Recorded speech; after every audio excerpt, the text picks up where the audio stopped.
لیا پاکستان سے تعلق رکھنے والے عالمی شہرت یافتہ شاعر اور عالمی علمی ادبی اور فلاحی تنظیم پاک برٹش آرٹس انٹرنیشنل کے ضلعی صدر لیا جناب شمشاد حسین سرائی صاحب کی ایک خوبصورت غزل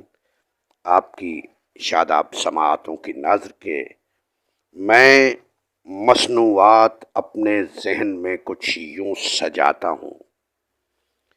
مصنوعات اپنے ذہن میں کچھ یوں سجاتا ہوں کہ کاغذ کے سپاہی کاٹ کر لشکر بناتا ہوں مصنوعات اپنے ذہن میں کچھ یوں سجاتا ہوں کہ کاغذ کے سپاہی کاٹ کر لشکر بناتا ہوں میرا ایمان ہے سب کچھ فنا ہونا ضروری ہے میرا ایمان ہے سب کچھ فنا ہونا ضروری ہے تو پھر کس واسطے دنیا میں اپنا دل لگاتا ہوں میں پتھر دل زمانے کو نہ سمجھا ہوں نہ سمجھوں گا میں پتھر دل زمانے کو نہ سمجھا ہوں نہ سمجھوں گا میں کیوں پتھر دلوں کو حال دل اپنا سناتا ہوں یہ میری کم نصیبی ہے کہ میں اسلاف کی دولت یہ میری کم نصیبی ہے کہ میں اسلاف کی دولت بھرے بازار میں ہاتھوں سے اپنے بیچ کھاتا ہوں یہ میری بے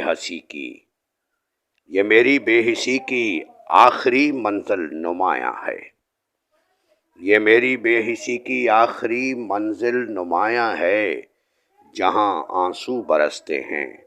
وہاں میں مسکراتا ہوں ادھر تلقین واعظ اور ادھر شیطان کا غلبہ ادھر تلقین واعظ اور ادھر شیطان کا غلبہ کبھی مسجد بناتا ہوں کبھی مندر بناتا ہوں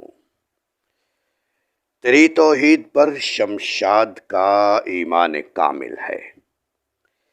تیری توحید پر شمشاد کا ایمان کامل ہے خدایا تیرے در پر اس لیے سر کو جھکاتا ہوں تیری توحید پر شمشاد کا ایمان کامل ہے خدایا تیرے در پر اس لیے سر کو جھکاتا ہوں میں مصنوعات اپنے ذہن میں کچھ یوں سجاتا ہوں کہ کاغذ کے سپاہی کاٹ کر لشکر بناتا ہوں